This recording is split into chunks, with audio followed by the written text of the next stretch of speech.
राज ठाकरे, देखिए उद्धव ठाकरे तो फिर भी अभी उनके पास ताकत है। राज ठाकरे की बात करें हर्षवर्धन जी, तो ना कोई उनका एमपी है, ना कोई उनका एमएलए है। ताकत उनकी कितनी बाकी है राजनीति के लिहाज से देखें तो वो भी अफसान पर दिखाई दे रही थी। अब दोनों के साथ आ जाने से बीएमसी में क्या कोई बड़ी ताकत बन भी पाएंगे या ये केवल तस्वीरों में दिखाई दे रहा है? देखिए, आपने कहा कि उनके पास न एमएलए है न एमपी है, तो भी क्यों आए, क्या कर लेंगे? इसीलिए तो आए क्योंकि न एमएलए है न एमपी है। जब तक जरा सा लग रहा था, दिया थोड़ा सा भी कुछ लग रहा था कि जल जाएगा, कुछ उसमें ताकत बची रहेगी, अपने ही भाई के लिए किन अपमानजनक शब्दों का इस्तेमाल करते थे। और राज ठाकरे ने इस पूरी कहानी को एक लाइन में, जिसको कहते हैं ना कि समराइज कर दिया। देवेंद्र फडणवीस ने वो काम कर दिया जो बाला साहब ठाकरे भी नहीं कर पाए। इसका मतलब ये कि महाराष्ट्र की राजनीति का सबसे बड़ा नेता आज देवेंद्र फडणवीस हो गया है। अब कोई कंफ्यूजन नहीं। और कितना बड़ा हो गया है कि शरद पवार का पूरा परिवार, बाला साहब ठाकरे का पूरा परिवार, डिस्टेंट रिलेटिव, वो सब के सब एक साथ आ गए। तो पहले तो इस ताकत को समझिए।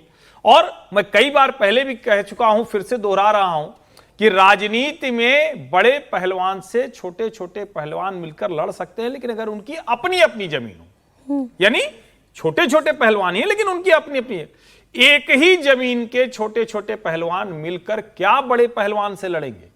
हिंदू फोल्ड में भारतीय जनता पार्टी के सामने कहीं टिकते नहीं है।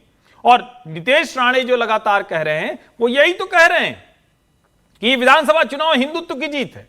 और इसी हिंदू डर ने इनको यह किया है, क्योंकि सेकुलर, जो सो कॉल्ड सेकुलर था, इनके ऊपर इतना चिपक गया, मुस्लिम परस्त होने लगा। यही उद्धव ठाकरे कहते थे कोई दिक्कत नहीं, इनके साथ टोपी लगाए और जो प्रतीक वाला चलता है वो सब खूब चला।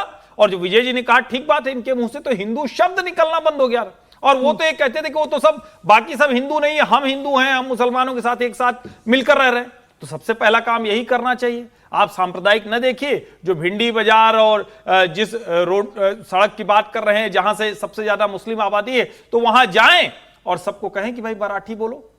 और मेरा बड़ा स्पष्ट मानना है, इससे इन दोनों भाइयों को कोई बहुत लाभ इस वजह से नहीं होगा। लेकिन अगर ये एक साथ खड़े रहे 2 साल, 4 साल, 5 साल, अपने संघर्ष इनके नहीं हुए, और जो अहंकार राज ठाकरे और उद्धव ठाकरे में है, अभी तो चूंकि पिटे हुए हैं, कमजोर है, लेकिन जैसे ही थोड़ा जुगजुगाहट होगी ना, थोड़ा सा कुछ करंट आना शुरू होगा, तब ये दोनों एक दूसरे के साथ रह पाएंगे। क्या मेरा ये है। लेकिन एक बात मैं कहूंगा, देवेंद्र जी आप बड़े नेता हो गए तो थोड़ा बड़े नेता जैसा व्यवहार करिए।